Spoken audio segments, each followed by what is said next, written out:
આપણે બધાના ઘરમાં ઘી વાપરવામાં આવતું હોય છે. સવારના પોરથી લઈને રાત સુધીમાં આપણે ઘણી બધી જગ્યાઓ પર આપણે ઘીનો ઉપયોગ કરતા હોઈએ છીએ. પરંતુ શું તમને ખબર છે કે તમે જે ઘી લઈને આવ્યા છો એ અસલી છે કે નકલી? અને જો એ ઘી નકલી હશે તો તમારા શરીરને કેટલું નુકસાન કરી શકે છે. આજના ખાસ વિડીયોમાં આપણે જાણીશું કે કેવી રીતના માત્ર 5 સેકન્ડની અંદર તમે ઓળખી શકો છો કે તમારા ઘરમાં જે ઘી આવેલું છે એ અસલી છે કે નકલી. એટલે માટે થઈને આજનો આ ખાસ વિડીયો તમારા માટે જ બનાવેલ છે. આ વિડીયો એકવાર પૂરો જોઈને જજો.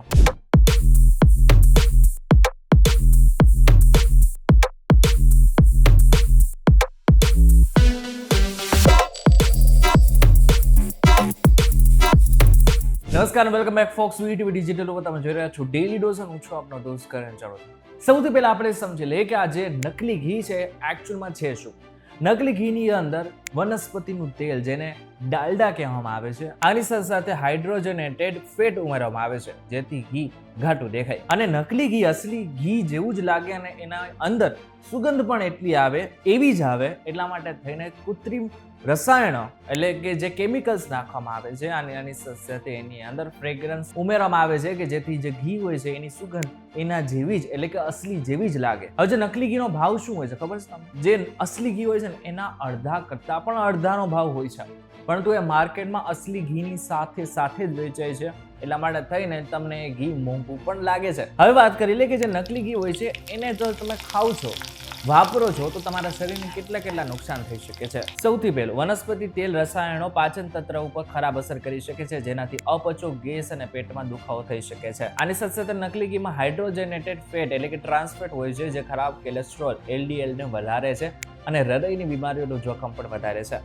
આની સાથે સાથે નકલી ઘીથી એલર્જી પણ વધી શકે છે અને છેલ્લે લીવર, કિડની અને રોગ પ્રતિકારક શક્તિ ઉપર તેનો નકારાત્મક પ્રભાવ પડે છે. હવે અહીં સુધી તમને ખબર પડી કે નકલી ઘીથી શું નુકસાન થઈ શકે છે. હવે આપણે એ સમજી લઈએ કે નકલી ઘી તમારા ઘરમાં આવેલું છે તમને ખબર કેવી રીતના પડશે. સૌથી પહેલી સરળ રીત છે અને એ છે પાણીથી. 1 ચમચી ઘી લો અને તેને પાણીના ગ્લાસમાં નાખો. જો ઘી શુદ્ધ હશે તો તે તળિયે બેસી જશે, પરંતુ નકલી ઘી પાણી ઉપર તરશે કારણ કે તેમાં વનસ્પતિ તેલ કે હળવા ઘટકો હોય છે. જો કે તમને જણાવી દો કે સાયન્ટિફિક રીતે આ જે પદ્ધતિ છે એને ઘણી બધી વખત માનવામાં નથી આવતી હોતી. એટલા માટે થઈને બીજી પદ્ધતિનો ઉપયોગ કરવામાં આવે છે અને એ છે આયોડિન. આયોડિનની મદદથી તમને ખબર પડી શકે છે કે તમારા ઘરમાં જે ઘી આવેલું છે એ અસલી છે કે નકલી. થોડું ઘી ઓગાળો અને તેમાં 2 થી 3 ટીપા આયોડિન ટિંકચર ઉમેરો. જો ઘીમાં સ્ટાર્ચનો પાવડર હશે તો તેનો રંગ વાદળી કે જાંબલી થઈ જશે અને શુદ્ધ ઘીમાં આવું થતું નથી હોતું. ત્રીજી પણ પદ્ધતિ છે અને એ છે HCI ની પદ્ધતિ. 1 ચમચી ઘીમાં 1 ચમચી ખાંડ અને થોડું હાઇડ્રોક્લોરિક એસિડ ઉમેરો. જો ઘી નકલી હશે તો તેમાંથી લાલ રંગનું મિશ્રણ દેખાશે